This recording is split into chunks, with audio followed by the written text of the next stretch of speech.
Welcome to Buckets, brought to you by BetMGM, the king of sportsbooks. My name's Matt Moore. I'm the senior NBA writer for the Action Network, and this is part one of How to Bet NBA MVP. We talk about MVP a lot on this podcast. We make a lot of money betting MVP. We've done it in the last 2 years and come out pretty well. Through us 3 years, really, we've absolutely killed it. So, we're going to talk today, and we're going to talk about the process of betting MVP. We're going to go over the guidelines for who wins, who doesn't, why not, the voter process, all those types of things. And to do that, I brought on Brandon Anderson, NBA futures analyst. You can catch all of his work at the Action Network and in the Action Network app. By the way, that app is the best way for you to track your bets. You get up-the-second information where the bets and money are coming in on. You get all of our great podcasts. You get all of our great content. You get all sorts of cool stuff. Make sure to download it right now if you haven't already, the Action Network app. Also, make sure to check out our YouTube page. Go to YouTube and just search for The Action Network and find our YouTube page. Give us a like and subscribe. You can catch a video version of this show. So you can see my lovely bookshelves behind me, which my wife designed, and my Lonzo Mourning signed basketball in the background. And as well as you can catch all of our great shows on there as well. So do us a favor, go to the Action Network YouTube page, give us a like and subscribe, turn on notifications for all of our live shows. On today's episode, we're going to break down, like I said, the ways to bet MVP. How do you approach that? And no one better than Brandon Anderson to break all this down. He and I have got similar, mostly the same, but a few things. I've learned a great deal about who to bet and who not to bet for MVP from Brandon. So Brandon, we're going to start today, and this is part one. We're going to talk about the process of MVP. If I were to ask you, what's like the number one thing when you're betting MVP? What's the one thing that you think you should keep in mind? Oh, man. You're making me do one thing out of the gates, as if I've ever done one thing in my life at any of these things. I think that I'm going to have to say one thing. This is going to be recency bias leading into this one. You're going to understand why. My one thing is that for all the things we think MVP is and all the rules we're going to talk about and all the patterns that we have, this is still an award voted on by human beings, and it still matters to have a narrative, and you have to be the one that the people voting choose as MVP. And for all the analytics and all my numbers and rules, keeping that in mind and not shelving that is key at the end of the day. We'll never know what I could possibly be referring to. We'll talk about the Embiid vote when we get to part two. I want to go over last year's vote and kind of talk about why we shouldn't overreact to what everyone now is like, whoopsie. Try to warn them. So for me, I think it would be the same thing, which is that this is an award voted on by people. But I would also say that you need to think about it in terms of the voter block. And so when I ask people, because I've done this with fans, like, who do you think of when you think of somebody who would vote on MVP? If I told you it's media, they say Stephen A. Smith, or they say Mark Jackson, who did commentary for the finals, and those guys do get a vote. One of either Doris Burke or Doc Rivers, on the team for ABC, will get a vote this year, as well as Mike Breen. They'll say basically somebody on television. And the important thing I think to think about is that the voter block is made up of TV partner representatives, of beat writers, of international representatives to the media, of analysts. And so you do have this like amalgam, and those voters will vote very differently. Now, there's groupthink in terms of one guy winds up getting most of the votes, and it happened again this year. And so once that narrative sets in, most everyone gravitates in the same direction. That's what I think is most interesting, is that this should have been a year where there was more pushback to those things. And again, we'll talk about this in the second part about why this was such an outlier. But you should keep in mind that while that the analysts, I think, and beat writers wind up influencing these things, the vote, a lot more than the TV people do. And that will surprise, I think, a lot of people, that TV people in general don't tend to move the needle for most of the voting block. Again, I think this was an outlier year in regards to one individual because of a specific thing that he said. But in general, that's something to keep in mind, is that don't blanket this with the media, because if I'm trying to think of a way to kind of like put this into perspective. Um, One of the members of NBA Countdown will not vote the same as the beat writer for the Houston Rockets, San Antonio Spurs, or Memphis Grizzlies. Those guys will vote, those people will vote very differently. And so you should keep that in mind. And honestly, the biggest block is made up of beat writers and analysts, and those people are the most influential, I think, when we talk about it. All right, let's get into some rules, Brandon. Let's start breaking them down. Let's go part by part, and I'll kind of give you my feedback on them. Give me your layout for what you think are the guidelines for betting NBA MVP.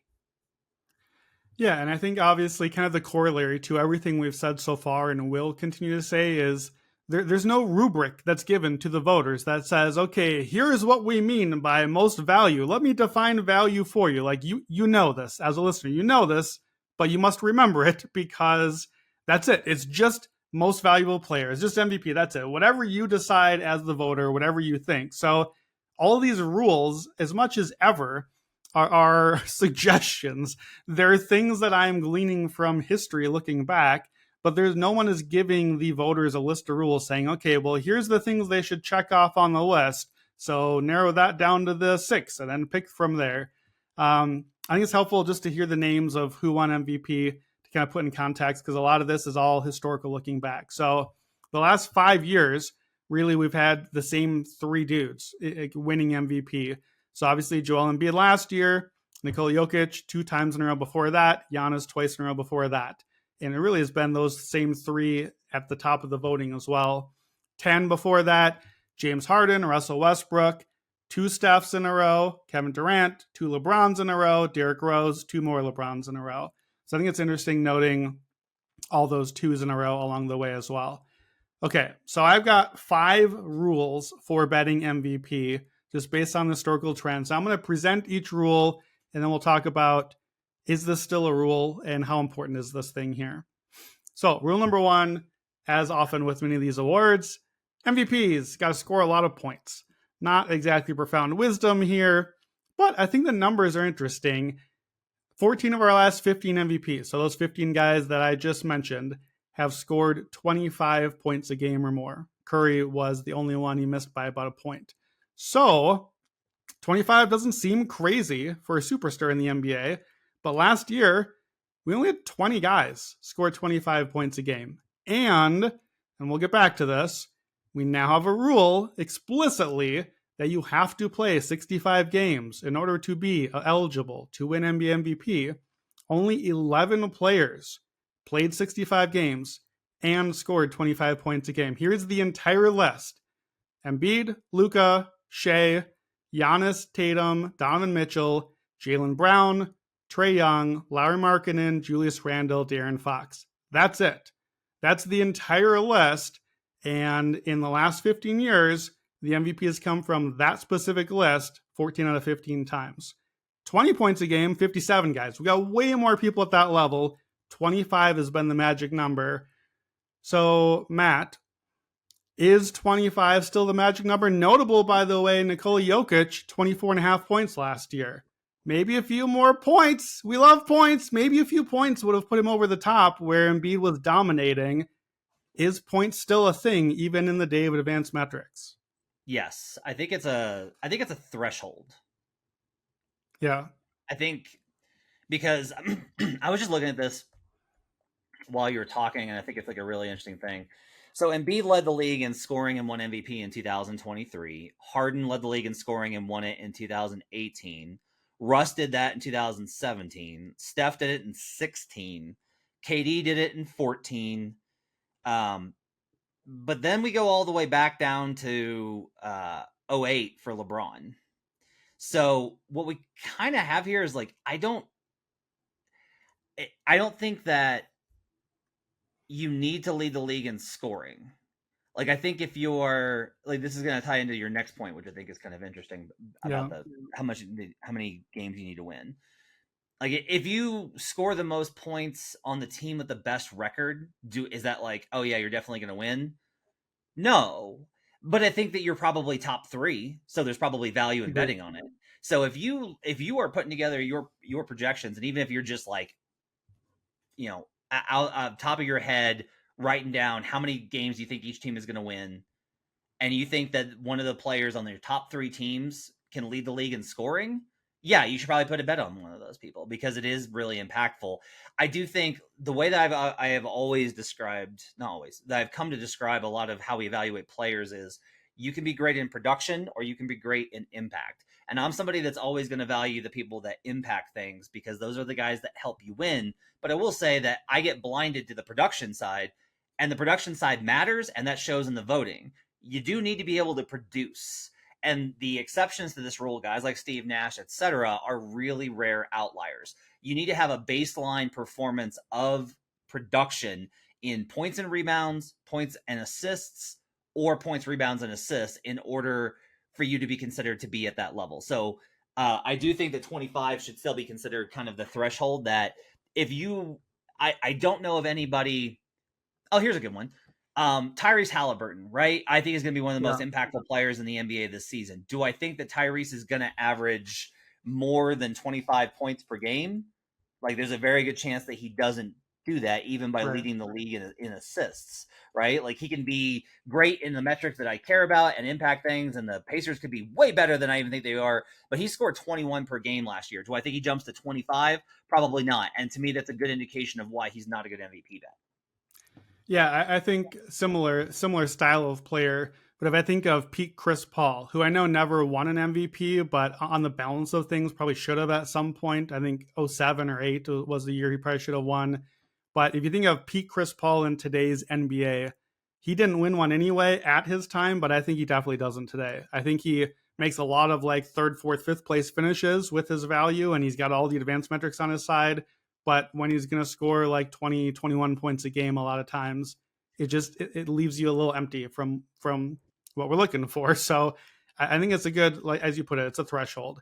So yeah, I think notably too, as you said, kind of going back, lots of recent high scorers, leading scores, league leading scorers have been MVPs. I think that probably kind of aligns also with scoring has gone up since the 2000s. Thank God. Basketball is a lot more watchable now than it was in the era that you have hearkened us back to. And also, I believe is it our guy Seth Partnow that termed the heliocentric thing? Is that him? Yeah, that's him. Yeah. So obviously more and more, especially in the last 5-ish years since James Harden, really, we've got the guys doing everything now. The guys who are just, you know what? Even if I'm tired, even if it's not a great shot for me personally, it's still a better shot than it was going to be for you, guy in the corner that we're having stand out of the way. So I think as we get more and more of that, we're just going to get these outlandish numbers, and so you gotta be in the mix on the numbers. So shall I move on to rule number 2? Move on. All right. Rule number 2. You already alluded to it. Again, not a shocker. MVPs got to win a lot of games. Yes, we really are just picking the top scorer from the best teams. That's pretty much how this goes this century. 24 MVPs so far, 16 out of 24. 2/3 of them have finished on the 1 seed. If you expand that out, top 2 seeds, 20 out of 24, 83% now. Top 3 seed, all but 2, 22 out of 24. Now, of course, huge caveat here, because last year, Joel Embiid, 3 seed. So on the low end of that spectrum, Nikola Jokic the year before, 6 seed. He's one of the exceptions. Jokic the previous year when he won the first time, 3 seed. So we are now on, though 20 out of 24 top 2 seeds this century, 3 in a row, not top 2 seeds. And of course, the other big exception, Russell Westbrook, 2017, not so long ago. Before Westbrook, the last time anyone had finished as not a top 2 seed and won MVP was Michael Jordan in 1988. So we've gone a while here, but things are changing. For the century, MVPs average just over a 60-win pace. And by the way, for any of the numbers here, when we look back at like the COVID years, the 2012 year, anytime we don't have 82 games, I just pace it out to 82 for the numbers. So last 15 years, 60.1 win for MVPs. Even in the last 7 years. So that starts with the Westbrook year as the 6th seed, starting with Westbrook, including the Jokic 3 seed and 6 seed, and the Embiid 3 seed, and the Russ 6 seed, including all those, last 7-year win pace average 55.8 wins. So even with the lower threshold, we're still looking at a 56 win player for a team. So I think we still, even in this era, need to assume at least 54 wins and a top 3 seed. That hits 33 out of 35 of our last MVPs. But this rule used to be you had to assume a guy could push for 60 wins in the 1 seed. And in the last 3 years, that rule would have led you to lose a lot of money in MVP. So my question for you is this a rule at all anymore? And how much of it is a rule, or how far are we pushing the boundary the other direction? I think when we talk about seeding, I think we wind up getting it a little wrong, because a lot of this is like, what does the scope of the league look like in terms of what's the makeup of the conference for you to be slotted into that spot? The 2021 Nuggets won 47 games and finished third.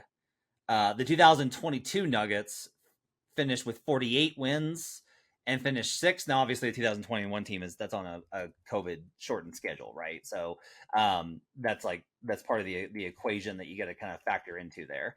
But I do think that like part of where I get to on some of this is I do think like it's a 53 win pace, by the way, the Nuggets were on in that season. I think for the most part, I think it's going to be rare that we're going to see more winners below 50. That's where I would drop it to. Is I don't think you need 54 wins. I don't think you need 55 wins. And I don't think you need 60 wins. I think a lot of this is, if you get to 50, let me put it this way. Being the best player on a 50-win team with the metrics and the performance that is both narratively and analytically sound is more important than being the best player on a 60-win super team. Because I think we saw with the Warriors this kind of case, and I do think to a certain degree the Suns might fall in this category as well. When the perception is that, well, yeah, you won 60 games, look at who you had. That changes the equation. And that, I think, is part of like how this has shifted. Is people say like, well, we used to reward winning. Yeah, well, it used to be that you had to do a lot more on your own to win. And that's who we've continued to reward, is if you are by far and away the best player, then and you have what is perceived to be non-all-star help, I think that helps you a lot more. 2019, Giannis, no other all-stars, considered to be absolutely like the guy, right? Chris Middleton wasn't even considered to be as high as he probably should have been at that point. 2020, Giannis, same kind of deal. 21, Jokic. 22, Jokic. Last year is an exception because the former MVP that led the league in assists was somebody's teammate, and he still won. Again, we're going to talk a lot about how that vote was wrong, or outside the context of the norm. I think that you should probably cap it at 50. I think, for example, if Luka Doncic puts up the kind of numbers that he's capable of, and he wins 50 games, and the Mavericks are a top 4 seed, then I think Luka has a very good shot at finishing top 3, if not winning MVP. That to me is like a good example of how to contextually apply this. Is 50 plus wins for the Mavericks with Luka with his numbers is good enough to at least give him a shot at winning MVP that is above probably what the number is currently. Yeah, I think that's a good way of thinking of it. I think too, we've seen now in the last couple of years, and it's too early to tell if this is a pattern or not, but it used to be pretty routinely, just about every year, we'd have a solid 60-win team. Like usually one team would get to the low 60s, and obviously for a bit we had teams pushing even higher. But as we look, you and I often define kind of the period of modern basketball as 2011 forward because of the Heat super team formulation that year. And I think that matters because suddenly when you have LeBron and Dwayne Wade and Chris Bosh on a team, that changes the dynamics a little bit of the league and a lot of it of the MVP. You had the most valuable player in the league suddenly not having to be as valuable because he had the other guys on the team. That's just a thing that happened. And then it happened again for 5 years with the Warriors, really, especially 3 of those years. We're now moving, I think, to not that as much anymore. We now are having superstar pairings or sometimes trios, but not as much these crazy super teams, especially a thing we forget, especially about the Heat versions of those teams, is that it wasn't just that they had those 3 amazing guys at the top, but they had nothing after that. Like, those guys at the top still had to be really valuable because the back end of the roster, especially like the 6 to 12, was really scraping the bottom. Maybe we do have that team. Maybe that's what the Suns are this year, kind of the way that they were like, all right, well, we've got minimum slots. Who wants to play for the Suns this year? So we'll get to those guys and wonder if maybe they fit the formula and is that good or bad. But all that is to say, you might win 51 games and still be the 2 seed, especially in the West, if you look at the standings last year.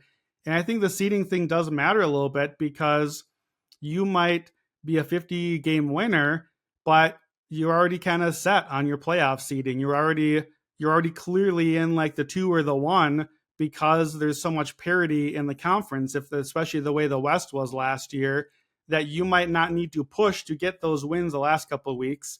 And like it or not, I think that could still matter. Like, okay, we didn't have to push, and now we finished at 49 and not 50. Who really cares? But I think that 5 in front matters to say like, oh, well, I don't know. Can Luka really win MVP when he didn't get to 50 wins? Like, we like round numbers. That's how numbers work. It matters when you hit different milestones, and 50 is different than 49, and 1 and 2 feet is different. So I think my threshold is a little higher than yours still. I don't think I'm quite at 50 and a top 4 seed. But let me ask this. We'll get back to individuals, but Luka is a really good example. We have now twice in the last 7 years, we've had a 6 seed win MVP. I think that the public discourse is not pleased that we have done that. That seems to be the retroactive conversation, particularly about Westbrook. But I think it came up again with Jokic this year as he was up for a 3rd MVP. Like, oh, well, we shouldn't have given him for the 6th seed to start with. If clearly Luka can put up the numbers for MVP. If Luka or a player like him puts up those numbers and is a 6th seed, and I think it's got to be 6 because 7 you're in the play-in, and that will matter. So if you can get to 5 or 6 and you don't have the 50 wins, but you've got the overwhelming numbers and statistically you're the best player, do you think people would vote that player for MVP, or do you think there's too much backlash now from Russ and maybe a bit of Jokic? Too much backlash. Those 2 players statistically did things that were such outliers. Maybe, I mean, look, here's kind of the thing is like, what would Luka, do? And it's like, well, what if he averaged a triple-double while leading the league in scoring? Russ did that. That's what Russ did in 2017. This is one of my favorite things to bring up when, look, Russ is not, Russ was not the worst MVP vote of all time or in my like top 10 worst of all time. Agreed. Russ's case was okay. It wasn't what I voted that year when I was a voter, but I don't hold it against anybody that voted that way, the way that some people do. And I would vote for him retroactively. He still would be my vote. So he is at least like a top 3 candidate defensible vote from that year. Right. So, but one of the things I kind of mentioned is like, everybody's like, well, yeah, just because he averaged a triple-double. I'm like, no. He averaged a triple-double while leading the league in scoring. Do you know what you have to do to be able to accomplish that?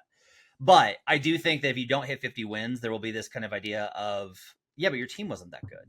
Yeah. Like, you'll get hit from so many different segments where there will be TV commentators that'll be like, he didn't even win 50 games. And then the analytics folks will be like, look at his point differential. Like, that team's not that good. But this does bring up another interesting corollary to this, Brandon, which I think plays into part of the modern conversation here, which is, it's not one of the rules, but I think it adds into how we look at this. I think that how your team plays without you in the era of rest management and injuries is more important than it has ever been. I personally disagree with this notion. I think you should be judged for how your team performed when you were on the court. However, if you miss 14 games, let's back that off because we're scraping up against the numbers there. Yeah, 14 is still fine for the 65. 14 is fine. 14 is fine for the 65. You miss 14 games and your team goes 3-11. That actually works in your favor, even though you're going to have lost 11 more games than maybe somebody that played at a higher rate, because there is now this, like, we do have access to these numbers.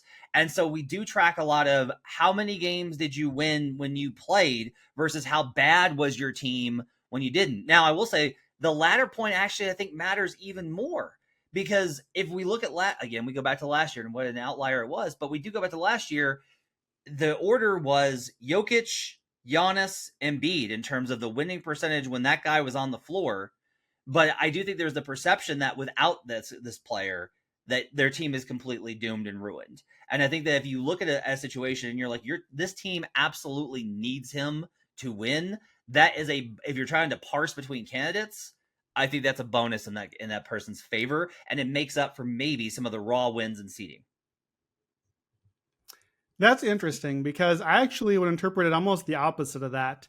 I feel like it actually would, if you're going to miss the 14 games, I think that I totally agree. The narrative you're saying that, well, look, they're screwed without him, look how valuable he is to the team, is a very easy talking point that we would talk about ourselves on the show. I think, though, at the end of the day, if you're looking at just like, okay, let's put it up on the screen, our three candidates, I would rather my MVP candidate go 11-3 when I'm sitting out, because that makes me, quote unquote, look less valuable, but it makes my team win 8 more games than it would have if I lost the 11 games. And at the end of the day, now my team just bumped up 3 spots in the seeding, and now my otherwise 5 seed team is a 2 seed, and I think I won MVP because of it. Okay. We'll keep moving, but I want to posit this to you. Okay. Yeah. 2021, Suns win 51 games. They're the 2 seed. Booker averages 25.6 at age 24. Check mark, check mark, check mark. And yet Booker was never really a serious candidate to be considered. And this plays again into it, which is, I think the level of talent that your team has plays more than ever into the expectation that you have to reach. I do think, like, this is one of the things I think is, again, very odd with the Sixers, because I'm like, that team's really good. They've got Harden and Tyrese Maxey and PJ Tucker. Like they have guys, and Tobias Harris. Like, they have guys, but the perception, I think, is that the Sixers are like, oh, they're okay, but they've got Embiid, who's amazing, right? And it definitely played a part with both of Joker's. It was a huge part of both of Joker's candidacies, not only because of the injuries to MPJ and Jamal Murray, but those definitely played a part. But the overall talent perception of the Nuggets, I think, played a very big role in this. We can go back and we can look at like the 2021 Utah Jazz, no serious candidates despite the 1 seed. Like, this is part of the thing is, in order for the wins to be as important as I think you're priming them to be, I think that it would have to be a case where we could look back at all of the teams that have been in that win range and say, oh, they had X MVP candidate, because there haven't been that many teams that have won like that many games, 54 plus. And yet we don't really find that. We find a lot of cases where, yeah, the team won 54 plus, but they didn't have a serious candidate. What do you think about that? Yeah, no, I think that's interesting. And it gets to a weird spot. And I think this is less true of NBA than other sports like NFL when we do MVP.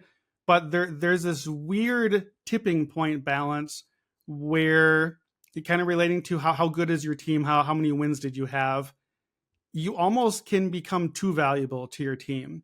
And if you suddenly are Josh Allen for the Buffalo Bills, or not anymore, but Russell Wilson for the Seahawks for many years, as I did MVP in NFL, those guys often are not who I want to vote for, even though I think they are actually the most valuable players to their team, because they're too valuable And now that means, like, sorry, sports are hard and one player gets stopped sometimes.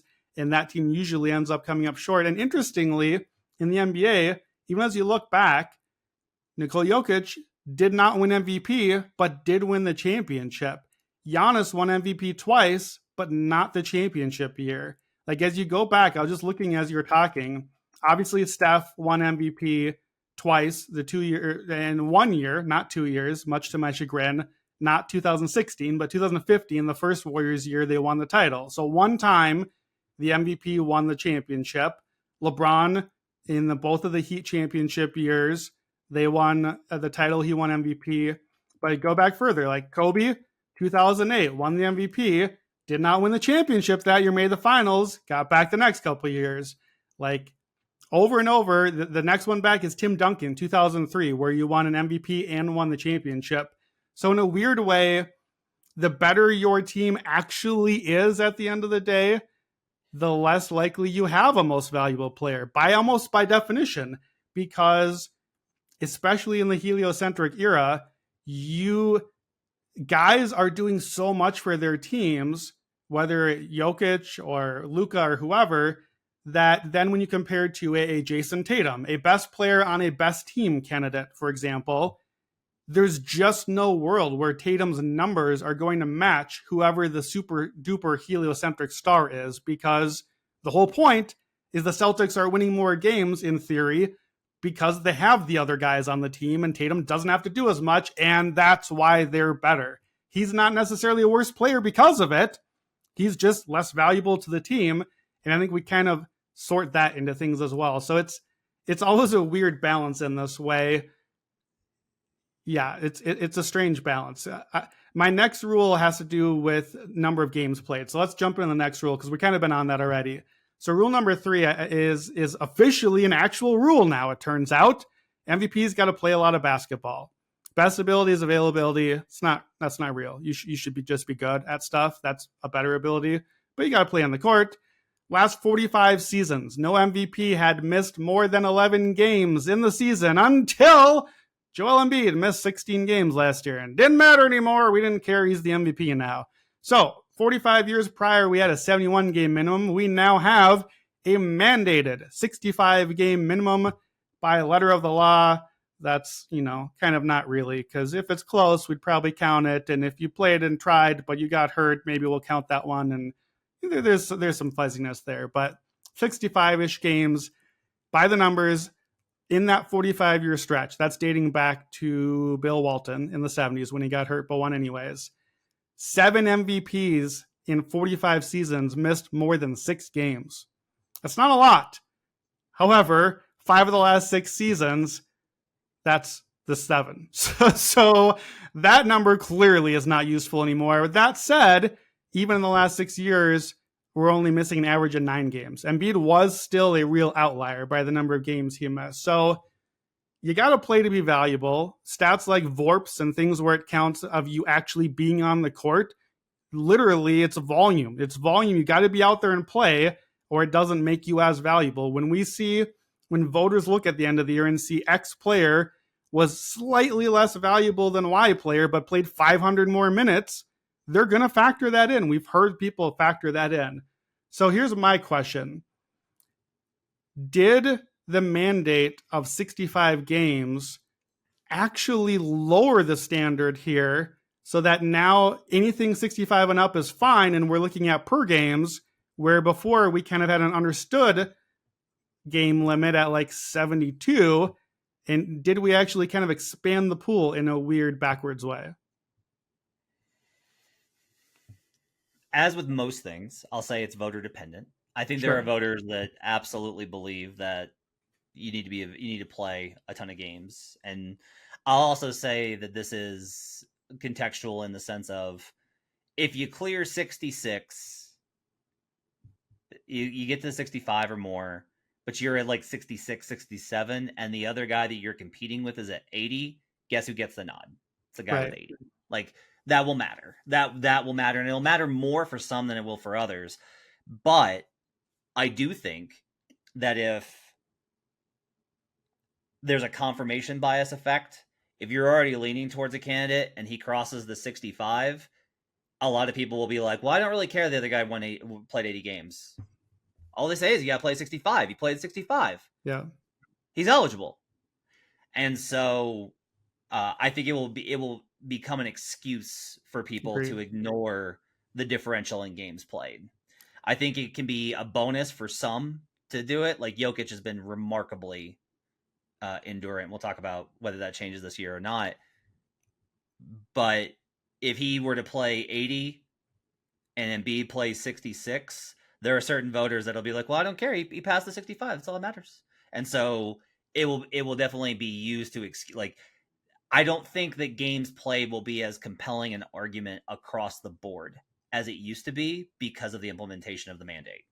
Yeah, I agree. And personally, I do not like that. I don't like it, but Nope. I don't get to make the rules. So as a bettor, I have to take that into account.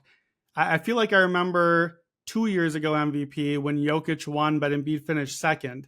I heard a lot of framing something like this. Well, Nikola Jokic is the MVP, but Joel Embiid was the MVP on a per minute basis, right? Did you hear that sort of argument a lot of times where it's like, okay, well, I've got to give it to Jokic because it's real close and he played a lot more. So that has to be the tiebreaker here. But let me pick both guys by telling you that on a per minute basis, Embiid was better. And maybe he was.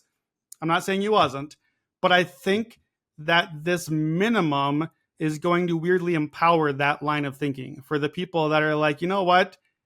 All I'm treating now is I don't worry about 65, 72, 80, whatever. 65 and up, you're in. Everyone else is off the list. And so now I'm just going to pick the best guy on the court per minute, per game. And I don't like that personally, but I think that we do have to factor it in.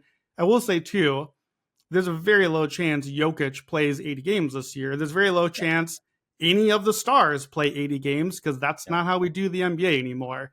So it's not just that Embiid or whoever played 66. It's also that like Jokic only played 73 and 66, 73. Who really cares? What about those 7 games? Like 66 to 80 is a huge gap and should still be factored in. 66 to 73 is half of that. It's not nothing, but I think it's a lot easier to wave it off. Rule 4 is my favorite. This has been transformational for how I look at the award. Hit me with Rule 4. Yeah, I agree. Rule 4 is the one that, for me, rules a lot of people out that otherwise I would want to factor in. So rule number 4, MVPs are young, but not too young. Here's what that means. This century, 24 MVPs, 20 out of 24 MVPs, 83% of them were aged 24 to 28 in their MVP season. That is a 5-year window of NBA prime that hits 83% of all MVPs. If you're too young, you're probably still winning voters over. You're probably still getting that respect. You maybe aren't on a great enough team yet. So we've got the did you win in the playoffs thing yet? If you're too old, you're probably deteriorating skills a little bit. You are probably at an injury risk increase. You're likely playing fewer games. Maybe that matters a little less now. That's how the framing has gone, is 20 out of 24 at age 24 to 28. Now, just to clarify, and this is important, this year in particular, that research is based on your Basketball Reference age season, and that is defined by February 1 is the cutoff. So if you turn your new birthday before February 1, then, like my birthday is in June. I'm 40 right now. So I turn 41 after February 1st. So this would be my age 40 season. I would be very bad. I would not play many minutes. If you turn that age afterward, that were before, then your age goes up. So we'll get to why that matters in a second. That age group, 24 to 28, 12 straight MVPs have fallen into that group. All but 4 this century. And without getting into them, I think personally, the 4 that hit the outlier range are probably the 4 most questionable MVPs this century. It's both Steve Nash's. He was in his 30s. It's Kobe. He was 29, just outside the range. And then D Rose was 22. He's the only MVP since 1983. That's 4 decades under the age of 24. So that really stands out because, let's give some names now. Anthony Edwards, 22 years old. Zion, Halliburton, 23 years old. Historically, You're too young. You are a 1 in 40 years chance of being MVP for those sort of guys. Meanwhile, Luka, John Morant, though probably not this year with the suspension, they're 24 now. This is their first year of, quote, eligibility by this rule. On the other side, we got a lot more names. Kevin Durant, LeBron James, Curry, Harden, Damian Lillard, Kawhi Leonard, Paul George. All of them are 32 years or older. They are well outside of this age range. Every one of those guys would be the oldest MVP since Karl Malone in 1999. That's a long time, 25 years since we've had a 32 years old or older MVP. So we led at the top with, we've spent 5 years really living in the Embiid, Giannis, Jokic merry-go-round of MVPs. Joel Embiid is in his age 29 season. He has aged out of our MVP range. Giannis Antetokounmpo turns 29 on December 6th. This, by Basketball Reference, is his age 29 season, even though he's 28 right now. Nikola Jokic turns 29 on February 19th. This is his age 28 season by Basketball Reference. So, Matt Moore, Joel Embiid is 1 year too old. Giannis is 2 months too old. And Jokic is 3 weeks young enough. What do you make of those three players in particular on this age 28 cutoff? I think when we get inside of a year, I think we can probably stretch it, right? So I don't think that you betting on, if you're going to make one bet for the NBA season, which, why would you do that? But if you did that and you chose Jokic, Giannis, and Embiid, I don't think that those are bad bets because two of them fall barely outside. Nor do I think that Jokic isn't by himself a good bet because he falls inside this range. I think that, like, it wouldn't shock me to see somebody win at 29. It wouldn't shock me to see somebody win 30. Would be cutting it close. But I think we can kind of give them a year, I think, of leeway on this rule. You should definitely be like, I'm not as it should tick down your excitement level, your confidence in picking and betting. But I don't think it's we can't treat it as a hard and fast rule if we're inside of a year. I think once you're at 31, it's like, absolutely not. 30, I'd be like, probably not. At 29, I'm willing to be like, yeah, okay, maybe. Yeah, I agree. These rules used to be, for me, what I would say red flags. Like, okay, well, an MVP anywhere else. And you've seen over the years where, I miss out on an award because I had my rule and a guy broke the one rule, and now I'm still angry about that award afterward. I think now these red flags are maybe orange flags where it's like, okay, well, show caution. Don't necessarily go to bet them, especially if they're at a short price, but doesn't necessarily mean they're out. But again, it's not like we have ruled out a certain age group. It's not an ageist award. The age is implying other things that come with it. So relating back to the last rule we just said, is there a chance that the lowered, in some ways, game minimum to 65, could that rule back in some of these older players, maybe a Steph or a Durant, who could get to 67 games where before that would have been a penalty, but now might not be anymore? It's an interesting question. I'm going to lean no, because I think that once you start being a player that needs to be load managed because of your age, then it's like, all right, you load manage for 10 games, that gets you to 72. Then you were injured for 8 games and now you're out of it. Right? Like these kind of 10 games and then you're out of it. So like these types of numbers, I think, are where we start to run into the problems, right? Of how this kind of works out. So I still think the age parameter of definitely no older than 29 is where we should absolutely hold it, as far as, especially when we're establishing preseason bets. Yeah. So just to give you an idea of some names that fall into the age range, we've talked about who didn't. So I'll give you a spoiler alert on our part B here. I had a really hard time narrowing down who do I actually think is going to win MVP this year, because I really am pretty holding to this rule still. And that rules out Embiid for me pretty firmly because I had plenty of other orange flags with him anyway.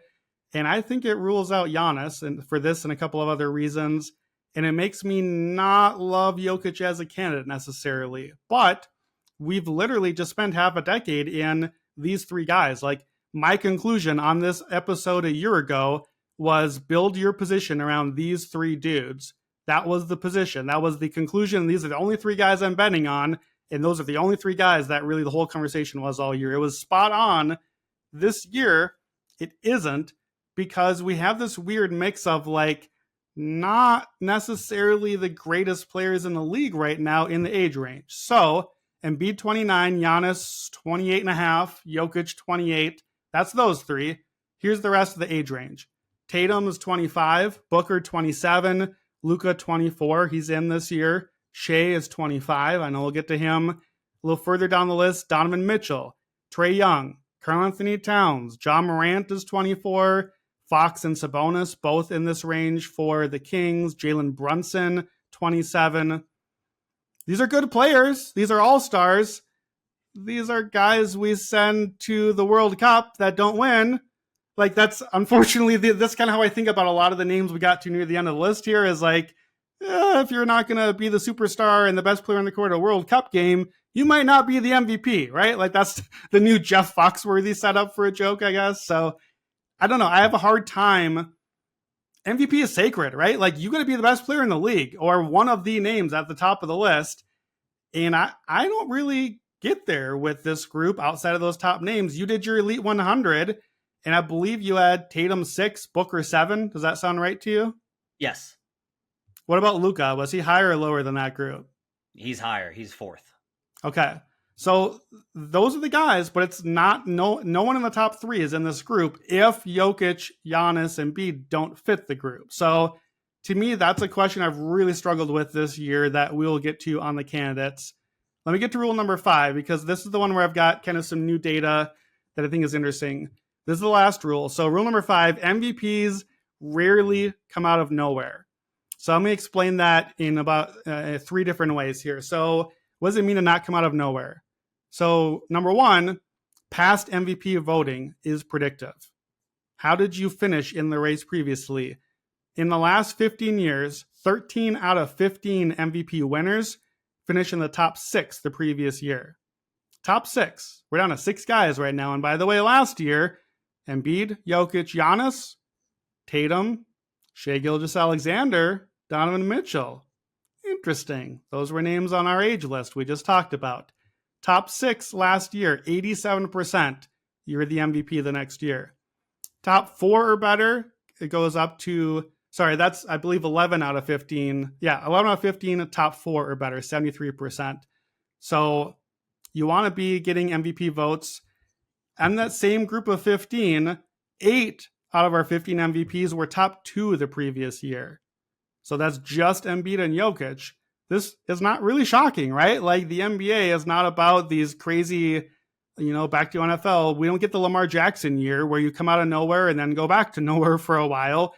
You are a superstar and then you hang out for a while at the superstar level. Derrick Rose being an exception, but because of injury. Like, normally you get to the top and you stay in the mix. So outside of those 8 out of 15, really the other ones are mostly the breakout years. It's the first Steph MVP. It's the first Giannis MVP, the first Jokic MVP. It is that Derrick Rose breakout. There's the LeBron post-decision year, which he was not in the top voting for other reasons, let's say. So interesting that we need maybe the breakout candidate if you're going to come from off the list. And then one other thing on this one here, every MVP since 1969 has had at least one MVP vote previously, except for Derrick Rose. In 1969 was Wes Unseld, who, was a rookie. So you can't get votes before you are in the NBA to win the NBA MVP. Not a lot of names ruled out here, but notably Trae Young potentially, Kyrie, Zion, Anthony Edwards has never had an MVP vote. Evan Mobley, who I believe I stupidly put like a 0.1 unit on last year. And of course, our guy Victor Wembanyama, no previous votes. So I just want to be clear on this. When you say no votes before, do you mean did not place on the ballot, did not get a point in the ballot? It's Correct. not number 1 votes, right? Just no, not number ones. No vote at all previously. Okay. Every MVP other than Rose since 1970 has gotten at least on a ballot at some point. All right. What else is predictive? My stat box plus minus BPM is predictive. We'll get to yours EPM in a second. Everyone but Giannis and Derrick Rose out of the last 15 have been at least 7.4 BPM the year before winning. That number may not mean anything particular to you. It doesn't really to me, except that's the threshold. So last year, 7.4 and up includes guys like Jokic, Embiid, Luka, Jimmy Butler, Giannis, Steph Curry. Shai Gilgeous-Alexander is at 7.3. Pretty much you could just say the rule is 7.3 and then he fits in. That's interesting. Jason Tatum, 5.5. What does this mean? What do the numbers mean? Nothing in a vacuum, but they get back to that Elite 100 thing a little bit where it's like, well, are you the seventh best player? Are you the third or fourth best player that can win MVP? That little slice matters to me. Do you think it matters to you at all there? I mean, I think most of the metrics are gonna indicate guys that are in the running. Like, that's one of the things that annoys me the most is when people say like it's got this player third, and it's like, yeah, but look at the overall history of this metric and how it's performed. But you also know me, man. You know I'm gonna you know the number I want. You want the EPM. So let's do the EPM. I did this last night at like 2 a.m. just for you, Matt. I got the EPM numbers. EPM only goes back since 2014. So we're only going off of... This is over at dunksandthrees.com. Right. I agree. EPM is better. It's just not as easily accessible as Basketball Reference. So EPM is a good measure, another all-in-one stat. So 9 MVPs we have to go off of that we can see the year they won and the previous year. All 9 MVPs, so 2015 forward, finished top 10 in EPM the year before winning. So 100% hit rate, you had to be in the top 10. 4 of the 9 MVPs were top 2 the year before. So kind of similar to BPM where in past voting, like if you were top 2, we should be taking you pretty seriously as a clear candidate, because you were that good last year. Here's the top 10 in EPM last year. Jokic, Embiid, 1 and 2. We kind of knew that. Damian Lillard, number 3. Jimmy Butler. It'd be fun if those guys were on the same team. Kawhi Leonard, Luka Doncic, Steph, Giannis, Kevin Durant, LeBron James. That's your top 10 EPM. Some notable names not in the top 10. Shai Gilgeous-Alexander, number 11. Our friend Shai loves to hang out on the fringe of all the metrics I'm finding. Jason Tatum, number 13. Again, not quite on the list here, though notably was 8th the year before, so he has been there. Zion, 16th. Donovan Mitchell, 19th. Devin Booker, 25th. That's a hike. That's a ways down the list for Booker, for a guy that I know we're going to want to talk about. So MVP in these last 10 years, the year that they won, which is not helpful right now, but as you watch during the season, 6 out of 10 MVPs were the number 1 player by EPM. 60%. And the other guys were all top 5. So we've got 6 number 1s, a 2, a 3, a 4, and a 5. So as the season gets on, if you are looking in February, if your dude is not on EPM at Dunks and Threes in the top 10, he's got no shot. And if he's not on the top 5 and real close to the top, he probably is out as well. I think that a good way to contextualize this, and we'll talk about this again when we get to part 2, is when I started putting bets in, I took the age parameters and then sorted by EPM. The idea here, I want to be very clear on this. We are not saying EPM tells you who is the MVP. We're not telling you that voters are looking at EPM and deciding based off of that. Because again, Nikola Jokic would have won MVP. We're telling you that this metric has had a high correlation with who the voters have chosen.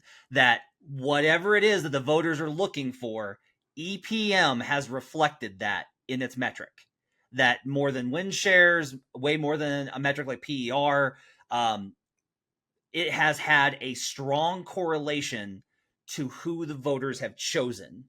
And that's why I've leaned so far into it as far as a betting guide, is that this metric, better than any other one that I've seen, and it's like I've asked as much as I use stats, like I'm not an analytics creator, I'm not an analytics provider. I use it in the analysis. So I've talked to people in the league, in media, and asked them their thoughts, and they've all been like, yeah, EPM's great. Like, it's not nothing is a cure-all. You got to take all sorts of context, blah, blah, blah, toolbox, etc. But EPM grades out very well amongst those metrics. And it has reflected very strongly in this. So when we start to cross-reference these rules is where I think we can kind of find some value, even with some of these guys being outside the top 10. Yep. And to your point, in that top 10, if we look at the age 24 to 28 group, depending on how we're going to expand it, Jokic, Embiid, Giannis are in there.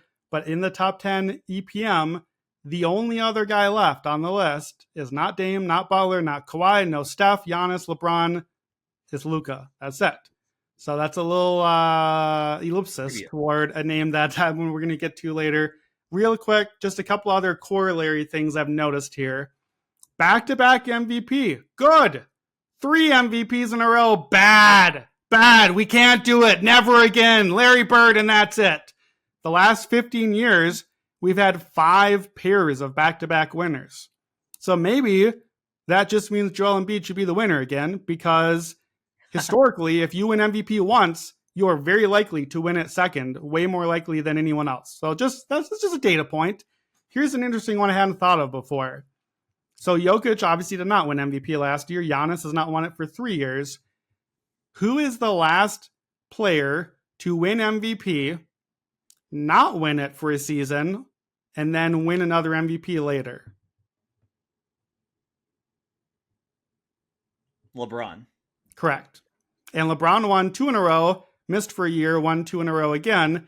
Many would say, myself included, he should have won the year he didn't. It was a probably post-decision narrative-based thing. That's the year Derrick Rose won.